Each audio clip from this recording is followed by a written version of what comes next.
Hello students, welcome to DCAM classes.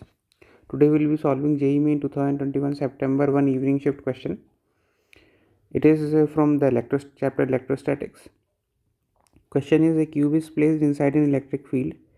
E vector is equal to 150 y square j cap, means electric field is along the y direction. The side of the cube is 0.5 meter and is placed in the field as shown in the given figure. The charge inside the cube is. अब इस question को solve करने के लिए हम लोग Gauss law को use करेंगे. इलेक्ट्रिक फील्ड हमारी इस डायरेक्शन में है, वर्टिकल डायरेक्शन में, जिसकी वैल्यू हमें दी हुई है ई 150 वाई स्क्वायर. तो there is this surface.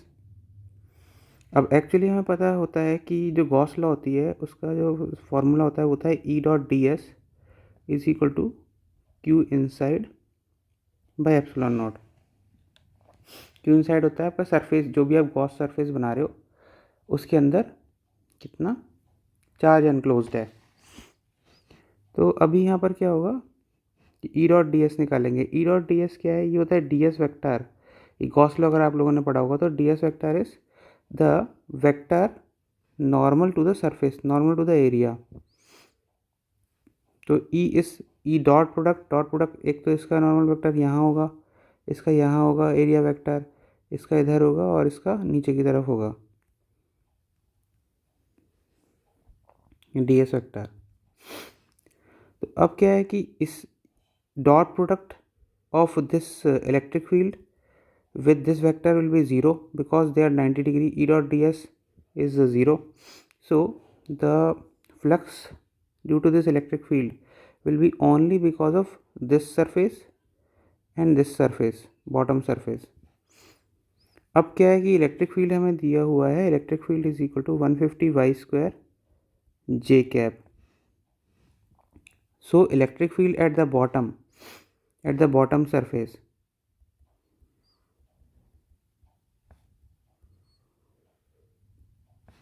electric field will be equal to 150 y square where y is 0. y की वैल्यू 0 है बॉटम सरफेस पे, तो 0 स्क्वायर इंटू जे कैप. तो दिस इज 0. इलेक्ट्रिक फील्ड 0 है तो फ्लक्स भी 0 हो जाएगा.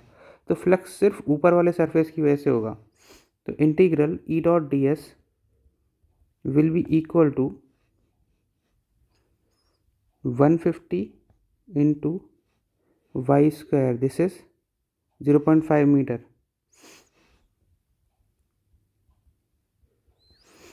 तो 0.5 whole square into area vector, area of this upper surface is 0.5 into 0.5 square. तो this is the total flux through this cube. This will be equal to Q inside upon epsilon naught.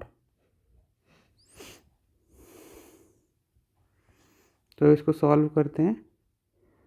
150 into 1/4 into 1/4 is equal to Q inside by epsilon naught की value होती है आपकी 8.85 into 10⁻12.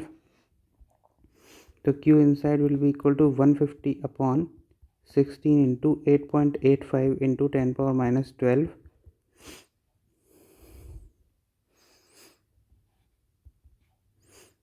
This will be 75 upon 8. This will be approximately 1.1 and 1.1 75 into approximate value डाल रहा हूँ मैं, 75 into 1.1 into 10⁻12. So this will be 85, 8.3 to 10⁻11. This should be approximately 8.3 into 10⁻11. Guys मैंने इसको, आपने देखा होगा कि मैंने इसको अप्रॉक्सीमेट करके सॉल्व किया जिससे कि मुझे कैलकुलेशन कम करना पड़े, है ना. अगर आप पूरा मल्टीप्लाई करना चाहते हो तो पूरा भी कर सकते हो, लेकिन आप इससे अराइव कर सकते हो इसके आंसर पे डायरेक्टली. इसको सॉल्व करने की भी ज़रूरत नहीं है. ये कुछ टेक्निक्स होती हैं जिनको आप यूज़ करके जल्दी सॉल्व करते हो एक्चुअल कैलकुलेशन किए बिना। तो यहाँ पर मैंने वही एक चीज़ यूज़ की है, तो इससे आपका आंसर आ चुका है ये दिस बी। तो दिस क्वेश्चन इज सॉल्व। अगर गाइज आपको ये वीडियो अच्छा लगा हो तो आप इस वीडियो को लाइक कीजिए, सब्सक्राइब कीजिए और शेयर कीजिए और बेल आइकन दबा दीजिए जो चैनल पे है, जिससे कि आपको इस तरह के अपडेट्स जल्दी से जल्दी मिल जाएं। Thank you.